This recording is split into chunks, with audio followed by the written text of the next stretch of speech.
कांग्रेस अधिवेशन में इमरान प्रतापगढ़ी ने बीजेपी सरकार पर शायराना अंदाज में जमकर निशाना साधा। आप इस वीडियो में देख सकते हैं कि कांग्रेस नेता शायराना अंदाज में बीजेपी सरकार को क्या कुछ कहते हुए नजर आ रहे हैं।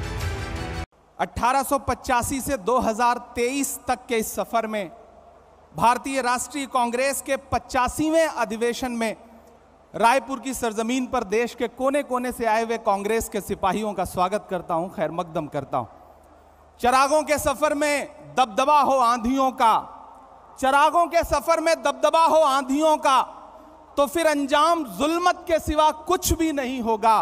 ये दुनिया नफरतों के आखिरी स्टेज पर है, इलाज इसका मोहब्बत के सिवा कुछ भी नहीं होगा। मेरी आंखों के सामने बैठे हुए कांग्रेस की बुनियाद के पत्थर आप हैं तो हम हैं, आप हैं तो हमारा वजूद है। मैं आपसे बस इतना कहना चाहता हूं कि अधिवेशन एक ऐतिहासिक अधिवेशन है जो इस देश की राजनीति के लिए एक नई दिशा और दशा तय करेगा। 1923 में महज 35 साल में भारतीय राष्ट्रीय कांग्रेस के अध्यक्ष बनने वाले मौलाना अबुल कलाम आजाद साहब कभी कहा करते थे कि दुनिया में ठोकरें उन्हीं को लगती हैं जो चलते हैं, जो पांव तोड़कर बैठ जाते हैं उन्हें कभी ठोकर नहीं लगती है। वो कहा करते थे कि सितारे टूट गए हैं लेकिन सूरज तो चमक रहा है, उससे किरण मांग लो और उन अंधेरी राहों में बिछा दो जहां उजालों की सख्त जरूरत है। मुझे फख्र है और मैं सलाम करता हूं अपने नेता राहुल गांधी जी को, जिन्होंने जमाने को दिखा दिया कि चांद में ढलने, सितारों में निकलने के लिए मैं तो सूरज हूं, बुझूंगा भी तो जलने के लिए। मंजिलों तुम ही कुछ आगे की तरफ बढ़ जाओ, रास्ता कम है मेरे पांव को चलने के लिए। मेरे भाई, कन्याकुमारी से कश्मीर तक हिंदुस्तान की सड़कों पर 3,500 किलोमीटर में अपने कदमों की थाप से राहुल गांधी जी ने जो मोहब्बत की नई इबारत लिखी है उसको कागज पर उतारने का काम करेगा ये अधिवेशन।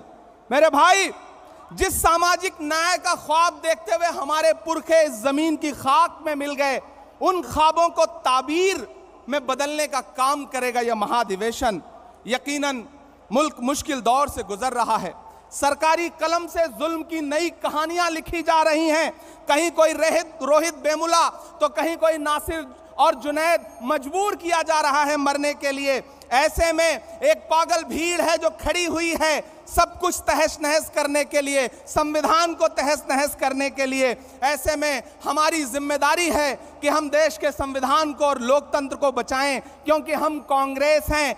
डॉक्टर बाबा साहब भीमराव अंबेडकर कहा करते थे कि यह मुल्क संविधान से चलेगा, तानाशाही से नहीं चलेगा। ऐसे में हम कांग्रेसियों की जिम्मेदारियां हैं कि हम सड़क से संसद तक लड़ रहे हैं और लड़ते रहेंगे। वक्त के हाकिम से बिना डरे हुए उसकी आंख से आंख मिला करके बावाज़े बुलंद आपके बहने वाले हर लहू के कतरे का हिसाब मांगते रहेंगे। मैं आखिर में बस आपसे इतना कहना चाह रहा हूं कि डरिए मत। भारतीय जनता पार्टी का सबका साथ सबका विकास का नारा झूठा है, खोखला है। बेटी बचाओ बेटी पढ़ाओ का नारा खोखला है, झूठा है। हमारी जिम्मेदारी है, हमारे पुरखों ने इस देश को संविधान दिया, लोकतंत्र दिया, उसे हम बचाएंगे। इन 1885 से 2023 के सफर में डरना नहीं है, आगे बढ़ना है, क्योंकि ये जमीन तब भी निगल लेने पर आमादा थी। पांव जब टूटती शाखों पे उतारे हमने। इन मकानों को खबर है न मकीनों को खबर, उन दिनों की जो खलाओं में गुजारे हमने। हाथ ढलते गए सांचे में तो थकते कैसे, वक्त के साथ नए नक्श निभाए हमने कि ये आवाजें बुलंद और बुलंद, बामोदर और जरा और संवारे हमने। आज की रात बहुत गर्म हवा चलती है, आज की रात ना फुटपाथ पे नींद आएगी। सब उठें, मैं भी उठूं, तुम भी उठो, तुम भी उठो, कोई खिड़की इसी दीवार में खुल जाएगी। बहुत शुक्रिया, बहुत धन्यवाद। तमाम खबरों के साथ जुड़े रहने के लिए सब्सक्राइब करें हमारा चैनल 100 न्यूज़ और बेल आइकन दबाना ना भूलें।